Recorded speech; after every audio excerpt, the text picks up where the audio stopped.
What you up to there? Just checking out some of those new Gmail features. Anything good? Well, I mean, they got the ghost to hand deliver you your mail. That's what the G stands for. Wait, what is this nonsense? This is just a drawing of a skeleton.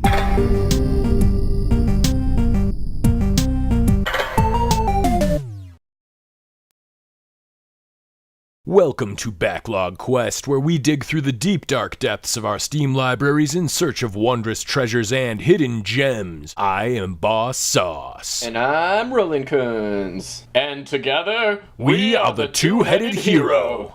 Today we're looking at IMSCARED. Originally released in 2012, IMSCARED is a short, lo-fi walking simulator created by Italian one-man team Ivan Zanotti's My Madness Works. IMSCARED was later reworked, expanded, and re-released back on Steam in 2016. This is the version that we'll be examining today. The game was created in GameMaker, an engine designed for use by developers with little to no coding skills.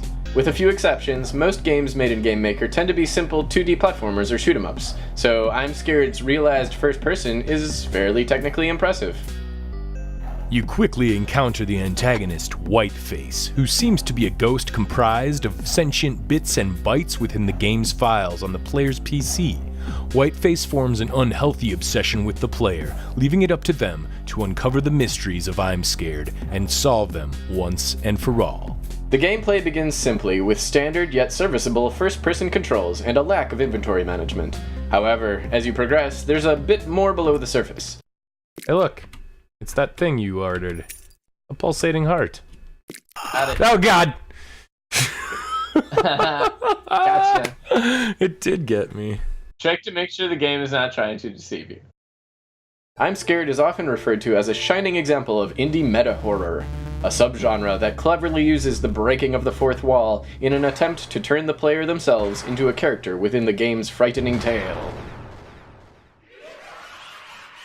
I can see into your mind. You like Castlevania, don't you?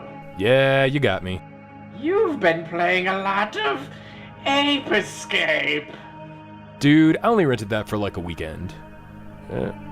I like Ape Escape.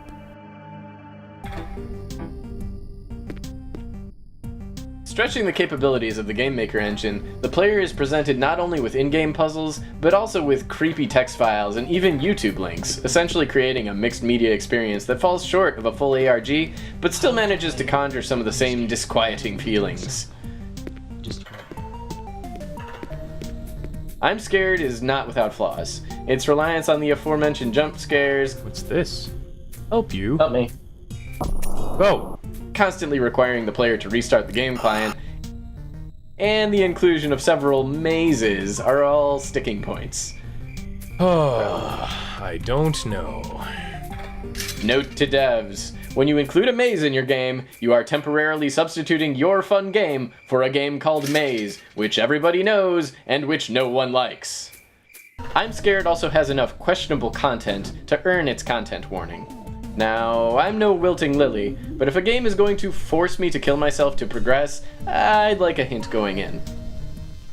Wait, what? No, I don't...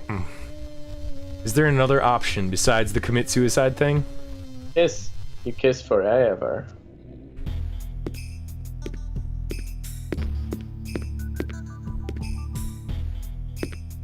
Lo-fi barely begins to describe the odd, chunky visuals. The game is filled with simple geometry, oppressive draw distances, and fist-sized pixels galore, but I never felt there was a time where the graphics worked against my comprehension of the gameplay.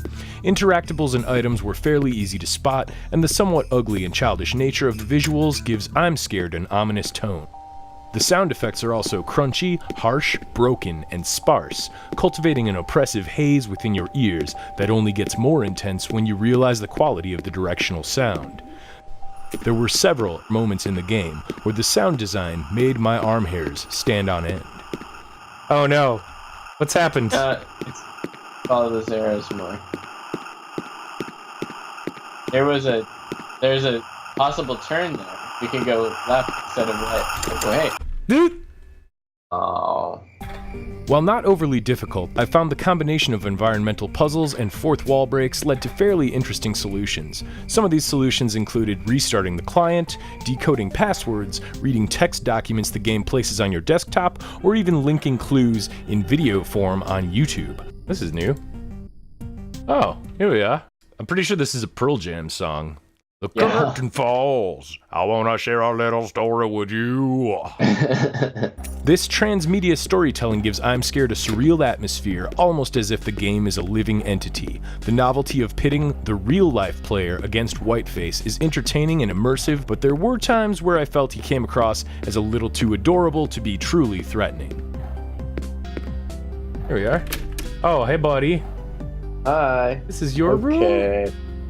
Yes. Well, it is a little dark. It could use a little more decor. You can look at me, and I can look at you. I'm looking right at you. Look at me. You actually look pretty happy. Oh, you're scared? Here, come here, give me that. Give me a hug. Oh. In short, I'm Scared is a game about making the player uncomfortable, and that makes it a game that's not for everyone. Maybe watching this video has given you enough information to determine that it is, in fact, not for you. And that's okay. But to push our art form forward, we, as a whole, need to start occasionally allowing games to take us places we might not want to go. And for that, I'm Scared gets a big old nod of my noggin. I'm Scared really took me by surprise. While the game is not without its frustrations, I believe it proves you don't need to have millions of dollars in assets, a huge team, or even the most capable game engine in order to craft an interesting experience. All in all, I give I'm Scared a big old tip of the cranium for anyone with an interest in horror or walking simulators. Also, you gotta hand it to the developers, Zanati. Forcing players to stop playing your game to watch your YouTube video and then getting them to continue playing is quite a feat. Yeah, maybe we should do that. You've been playing a lot of I'm Scared. This is just a drawing of your peak.